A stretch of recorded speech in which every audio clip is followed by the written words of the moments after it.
Privacy is seen as a fundamental human right.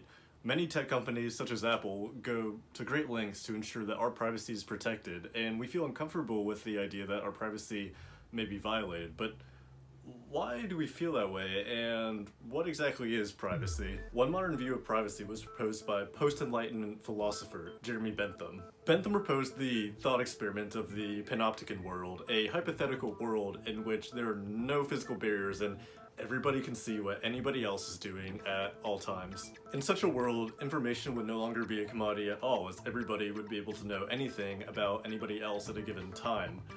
This might seem like a good thing because it could mean that there's basically an even playing ground. There's no room for corruption in this world, but wouldn't it be kind of uncomfortable if everybody could see what you were doing at all times? Why do we think that? A popular argument among philosophers regarding privacy is that the inability to control what information about yourself you share with different people in different contexts will prevent you from creating different social contexts and different social boundaries with different people. The relationship you would have with a friend or partner is different from the information you might share with a coworker or a professor. The key difference between these different relationships is the information that we share among different people in them. Different information allows us to develop a different social link with different people. One way in this idea sort of manifests itself is the idea that we can create different personas for ourselves on the internet.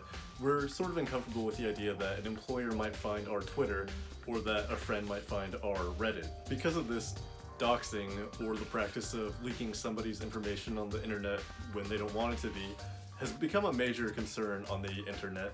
It can be as simple as revealing the name tied with an anonymous profile, or as severe as revealing somebody's personal address. Doxing is not to be taken lightly, and it's something that particularly comes up when somebody says something controversial online. All of a sudden everybody has their pitchforks and they're gonna come after them, sharing their address and where they work and all that kind of stuff. But in spite of all the negativity surrounding doxing, I'm here to tell you the story of how I doxed myself and why I see that as a good thing. Basically, in middle school, I had a YouTube channel whose name was derived from a concatenation of the first two letters of each of my names, Julie Dose, for Justin Lee Doe, and then an S at the end.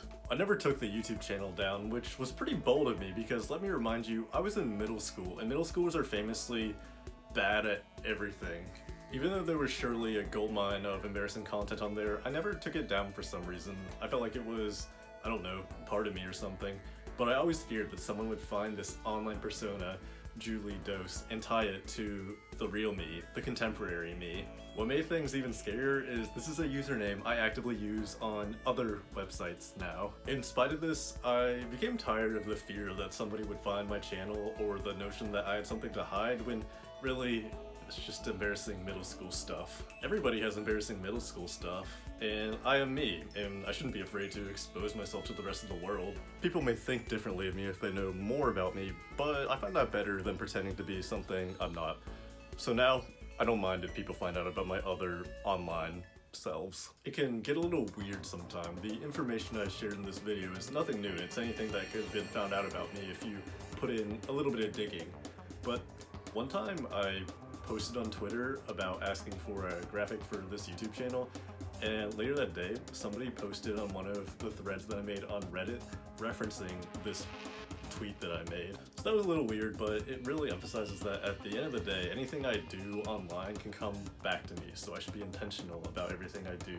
Since I acknowledge this, I don't have the fear that some people have that something I said a long time ago on Twitter or something will come back to bite me today. I cannot deny that anything I've said on the internet before is something that I once felt or believed. But I can acknowledge that I'm only human, I make mistakes, and I'll make a best effort to grow from them and change my worldview whenever my worldview is a problem. I'm not saying everyone should dox themselves, and I acknowledge that I'm very privileged to be in a position where I can do so without worry. But to all you watching out there, employers and all, I guess what I'm trying to say is that I would prefer to be judged for what I am, warts and all, even if what I am isn't everybody's cup of tea. Thanks for watching. I